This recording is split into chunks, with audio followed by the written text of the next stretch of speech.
La Llorona del pasaje oscuro. Pedro siempre había sido un hombre escéptico. Nacido y criado en un barrio antiguo de la Ciudad de México, había escuchado desde niño las historias que contaban los vecinos. Relatos de aparecidos, espectros errantes, brujas que se llevaban a los niños si se portaban mal. Pero él nunca creyó en esas cosas. Pensaba que eran solo cuentos para asustar a la gente. Historias que servían para dar explicación a los ruidos extraños de la noche o a los infortunios de la vida. Desde hacía un tiempo, trabajaba como repartidor de comida en moto. No era el mejor empleo, pero le permitía ganar lo suficiente para pagar la renta de su pequeño departamento y ayudar a su madre con algunos gastos. La ciudad nunca dormía, y eso significaba que él tampoco podía hacerlo del todo. Los pedidos llegaban a cualquier hora, y si quería ganarse unas buenas propinas, debía aceptar los más complicados, los de la madrugada, cuando las calles estaban casi vacías y el peligro acechaba en cada esquina. Esa noche, todo había transcurrido con normalidad. Había hecho varias entregas en distintas colonias sin incidentes. Pero cuando el reloj marcó las 11:40 p.m., recibió un último pedido en una zona no muy lejos de su casa. Pedro aceptó sin dudarlo. Solo sería un último recorrido antes de irse a descansar. El problema era el tráfico. A esa hora, la avenida principal estaba bloqueada por un accidente. Autos detenidos, claxones sonando, policías intentando controlar el caos. Miró su celular. Si tomaba la ruta normal, tardaría al menos media hora en llegar. Pero si tomaba el pasaje entre las vecindades, un atajo estrecho y poco transitado, podría reducir su tiempo a la mitad. No era la primera vez que pasaba por ahí. Lo conocía bien, pero también sabía las historias que se contaban sobre ese lugar. Se decía que, pasada la medianoche, había quienes escuchaban un lamento. Un llanto apagado que parecía venir de lo más profundo del pasaje. Algunos aseguraban haber visto la silueta de una mujer, con un vestido blanco sucio, flotando entre las sombras. Otros decían que, si la mirabas a los ojos, jamás volvías a ser el mismo. Pero Pedro no creía en fantasmas. Aceleró su moto y se dirigió hacia el pasaje. A unos metros de él, en medio del pasaje, estaba una mujer. Vestía un traje blanco largo y sucio, rasgado en varios lugares. Su cabello oscuro caía sobre su rostro, ocultándolo por completo. Sus brazos colgaban a los costados, inmóviles. Pedro sintió que la sangre le hervía en las venas. No podía moverse, no podía respirar. La mujer se inclinó levemente hacia un lado. «Mis hijos. ¿Dónde están mis hijos?», susurró con una voz rota, como si su garganta estuviera hecha de polvo. Pedro sintió un nudo en la garganta. Quiso gritar, pero ningún sonido salió de su boca. Quiso correr, pero sus piernas no respondían. La mujer levantó el rostro, y entonces Pedro vio lo imposible. No tenía ojos, solo cuencas vacías, negras, profundas. Su piel estaba hinchada, como si hubiera estado sumergida en agua por días. Y su boca se abrió en un grito silencioso, mostrando dientes amarillentos y encías ennegrecidas. Pedro sintió un mareo terrible. Todo a su alrededor comenzó a dar vueltas. De pronto la mujer se abalanzó sobre él, y todo se volvió negro. Pedro despertó tirado en la calle, fuera del pasaje. Su moto estaba a su lado, con el motor encendido. No recordaba cómo había salido de ahí. Miró su celular. Eran las 3 a.m. Había perdido varias horas. Se levantó tambaleándose y sintió un dolor punzante en el brazo. Cuando se subió a la moto y encendió la luz del tablero, notó algo que le heló la sangre. En su piel, marcados con un tono amoratado, había marcas de dedos, como si alguien lo hubiera sujetado con una fuerza brutal. Pedro nunca habló de lo que pasó esa noche. Dejó su trabajo días después. Se mudó a otra colonia, pero algunas noches, cuando el viento soplaba fuerte y la ciudad dormía, aún podía escucharla. Aún sentía el peso de aquellas manos frías en su piel y, en lo más profundo de su mente, sabía que no había escapado. porque ella siempre vuelve, siempre encuentra a los que se cruzan en su camino, y la próxima vez, quizá no lo dejaría ir.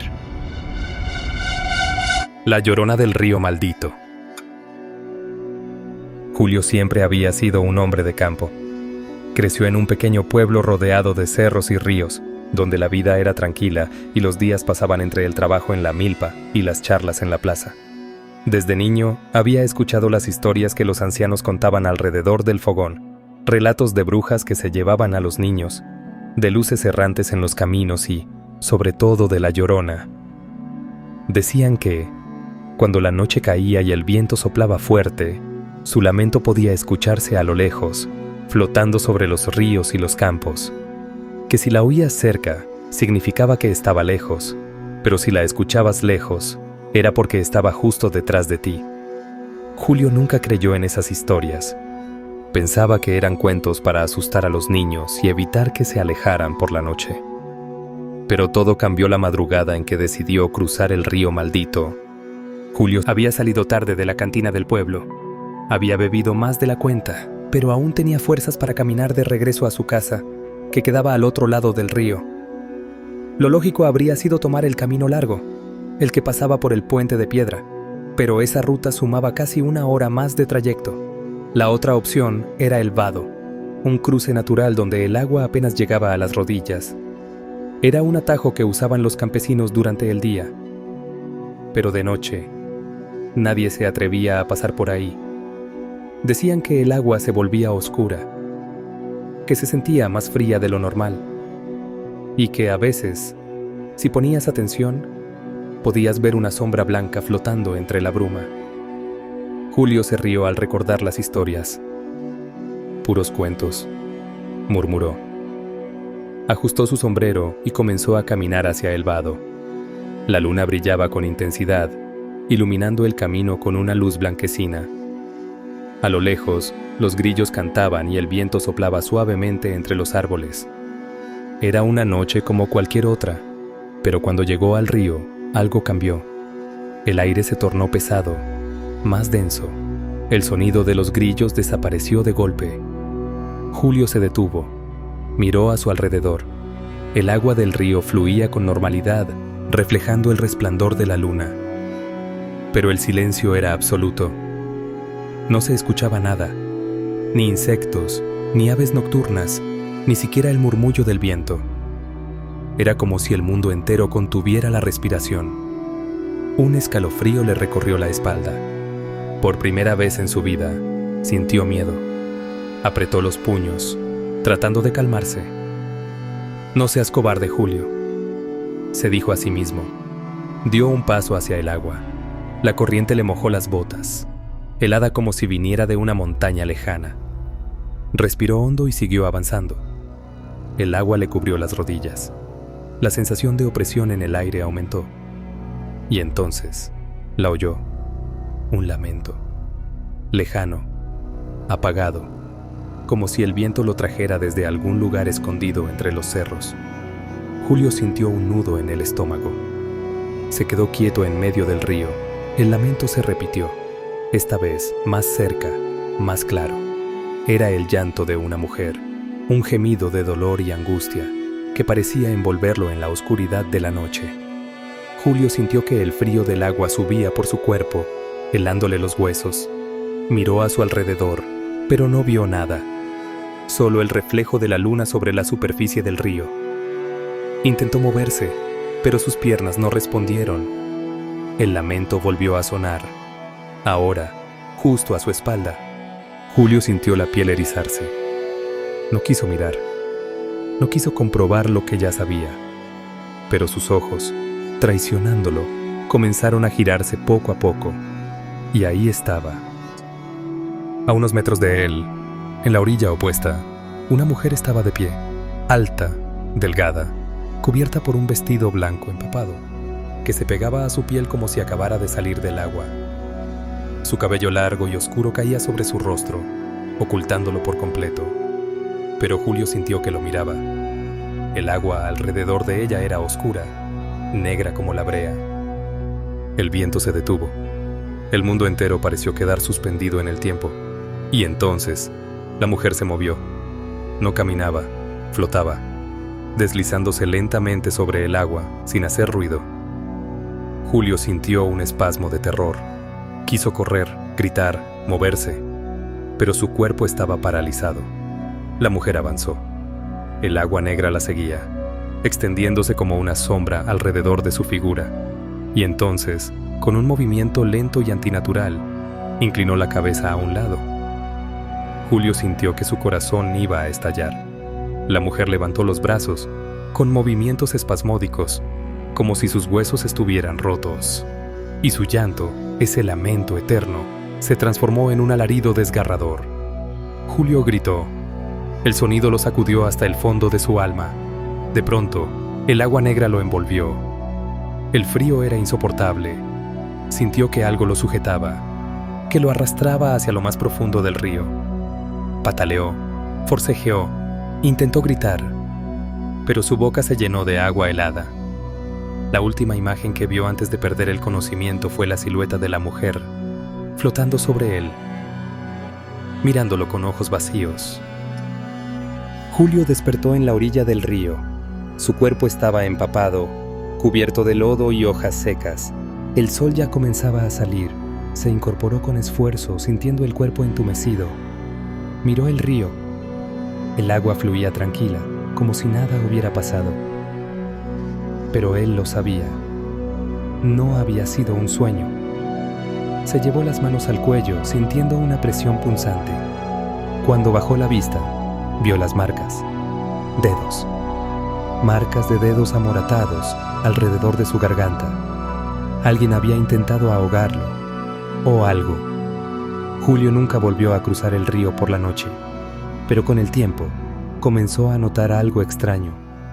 Cada mañana, al despertar, encontraba huellas húmedas en el suelo de su casa, huellas que venían del río y terminaban justo al lado de su cama, porque ella lo había encontrado y nunca dejaría que se olvidara de ella. La Llorona en el Camino Viejo. Desde pequeño, Marcos había oído hablar de la Llorona. Su abuela, una mujer devota y supersticiosa, le contaba la historia cada vez que lo veía jugar en el patio después del anochecer. Cuando el sol se esconde, ella anda suelta, decía con su voz temblorosa. Si la escuchas cerca, no la busques. Si la oyes lejos, no corras. Marcos creció con esas advertencias grabadas en su mente, pero nunca les dio importancia. Para él, eran solo cuentos de viejos, historias para asustar a los niños y mantenerlos a salvo de los peligros reales de la noche. Con los años, dejó el pueblo y se mudó a la ciudad, donde la rutina y la vida acelerada hicieron que olvidara aquellas historias. Sin embargo, el destino tenía otros planes para él. Cuando su madre enfermó, Marcos no dudó en regresar a su pueblo natal para cuidarla. No le importaba que los recuerdos de su infancia hubieran quedado atrás. No le importaba que el pueblo se sintiera más vacío, más silencioso que antes. Lo único que le preocupaba era su madre. Pero una noche, en un camino viejo y olvidado, Marcos descubrió que algunas historias no son solo cuentos.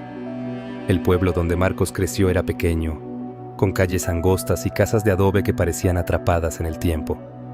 Su madre vivía en las afueras en una casita humilde junto a un campo de maíz. Para llegar hasta ahí había dos caminos, uno largo y pavimentado y otro más corto pero casi abandonado, conocido como el Camino Viejo. Los habitantes evitaban ese sendero después del anochecer. Decían que estaba maldito, que en las noches sin luna se podía ver a una mujer vestida de blanco deambulando entre los árboles. Marcos no creía en esas cosas.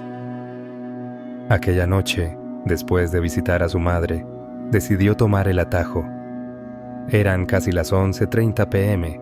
y quería llegar cuanto antes a su hospedaje en el centro del pueblo. Encendió su camioneta y tomó el sendero. Los primeros metros transcurrieron sin problemas. La carretera de terracería estaba en mal estado, pero con cuidado podía sortear los baches y piedras. El aire era fresco, y en la distancia se escuchaba el sonido de los grillos. Pero, a medida que avanzaba, algo cambió. Los sonidos nocturnos comenzaron a desvanecerse. Primero los grillos, luego el susurro del viento entre los árboles. Después, silencio absoluto. Marcos sintió un escalofrío, apretó el volante y siguió conduciendo, diciéndose que solo era su imaginación. Pero el silencio era cada vez más inquietante, y entonces la vio. A unos 100 metros, en medio del camino, una figura apareció de la nada. Era una mujer, alta, delgada, vestida con un vestido blanco que parecía flotar con la brisa nocturna. Su cabello era largo, oscuro y caía sobre su rostro, cubriéndolo por completo. Marcos sintió que el corazón le daba un vuelco. Frenó en seco. La mujer no se movió. Simplemente estaba ahí, bloqueando el camino, con los brazos colgando a los lados, inmóvil. Marcos tragó saliva. Por un momento, pensó en bajar la ventanilla y preguntarle si necesitaba ayuda. Pero algo en su interior le decía que no lo hiciera. Algo estaba mal, muy mal. Intentó encender las luces altas de la camioneta para verla mejor, pero en el instante en que lo hizo, ella levantó la cabeza y Marcos sintió que la sangre se le helaba. No tenía rostro. Donde deberían estar sus ojos, su nariz y su boca, solo había piel lisa, pálida, como si alguien la hubiera borrado. El cuerpo de Marcos se paralizó. Su instinto gritaba que se largara de ahí. Pisó el acelerador con todas sus fuerzas, pero el motor no respondió. Giró la llave una y otra vez. Nada.